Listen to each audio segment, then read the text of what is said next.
One of the very important factors for being a successful sales professional is curiosity. So आज हम देखेंगे curiosity का मतलब क्या, and we will try to understand curiosity with different examples. So एक लड़का था जो अपने 20-21 years का था and वो ऑस्ट्रेलिया शिफ्ट होता है. When he shifts to Australia, वो बहुत सारी जगह पे जाता है पर उसको कोई ढंग का काम नहीं मिलता. He does not get a job what of his liking. पर for him the priority was at least I need to start working. अभी मैं यहाँ आया हूँ तो वो एक डिपार्टमेंटल स्टोर में जाता है एंड वहाँ पे एक इंडियन ओनर रहता है. The Indian owner asked him कि आपको डिपार्टमेंटल स्टोर में काम करने का कोई एक्सपीरियंस है. And this boy tells no I don't have any experience but आप मुझे अगर सिखाओगे तो मैं सीख लूँगा. वो बहुत ही रिक्वेस्ट करता है and this business owner tells him चलो मैं आपको 1 महीने तक रख के देखता हूँ. On the first day, maybe at the end of the day, the business owner had a habit that he would come to the store at about 7 p.m. and he would call all the salesmen कि आज आपने कितने customers को cater किया and वो customers को आपने कितनी चीज़ें आपने बेची. So as a normal ritual the business owner comes, he calls the first salesman. वो पहला सेल्समैन आता है कि आज सर मैंने 10 कस्टमर को केटर किया और मैंने टोटल 50,000 का स्टॉक बेचा.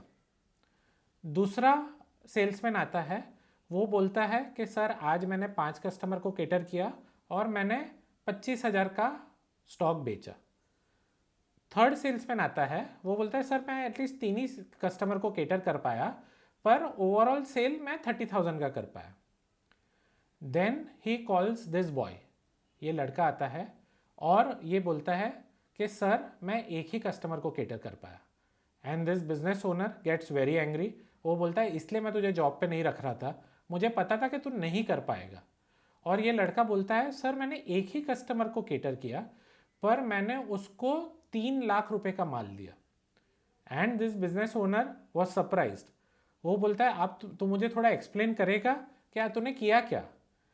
And this child tells him that ये बंदा आया था फिशिंग रॉड लेने. ये कस्टमर ने आके मुझे कहा फिशिंग रॉड चाहिए. मैंने उसे कहा कि फिशिंग रॉड के साथ would you also like to have some food for those fish. बातों बातों में उसने मुझे कहा कि they are going to go for deep water fishing. तो मैंने उसको कहा कि आपको कोई सेफ्टी गार्ड भी लगेगा क्या, आप कितने फैमिली मेम्बर्स जाने वाले हैं. और वैसे करते करते करते करते काफ़ी चीज़ें ऐड हुई. So the business owner asked him that is it that ये वॉक इन कस्टमर था, ये कस्टमर आया और आपके पास आया और कैसे हुआ. तो था नहीं सर, दोपहर तक मेरे पास एक भी कस्टमर नहीं आया था. तो लंच में I went outside and I was just waiting और मैंने देखा कि एक बंदा मेरे सामने फ़ोन पे बात कर रहा है and he was talking with his family member कि आइदर हम आज फिशिंग के लिए जा सकते हैं या हम कोई एडवेंचर ट्रिप या जू में जा सकते हैं. और उसने जैसे ही फ़ोन रखा मैंने देखा वो इंडियन है तो मैंने उससे बात इनिशिएट की और मैंने उसे कहा कि पहले तो सर आपको फिशिंग के लिए ही जाना चाहिए.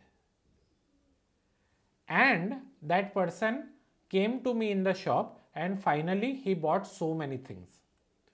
So the lesson from this is, as a good sales professional, they are always curious. They keep their eyes open, they keep their ears open, and they are always open to see opportunities, जैसे इस लड़के ने exhibit किया. इसलिए ये कहते हैं कि as a salesman we always should remember कि we have 2 eyes, 2 ears and 1 mouth, and we should use that in that proportion only. And इस क्यूरियोसिटी की वजह से the person was able to make a wonderful sale to this customer.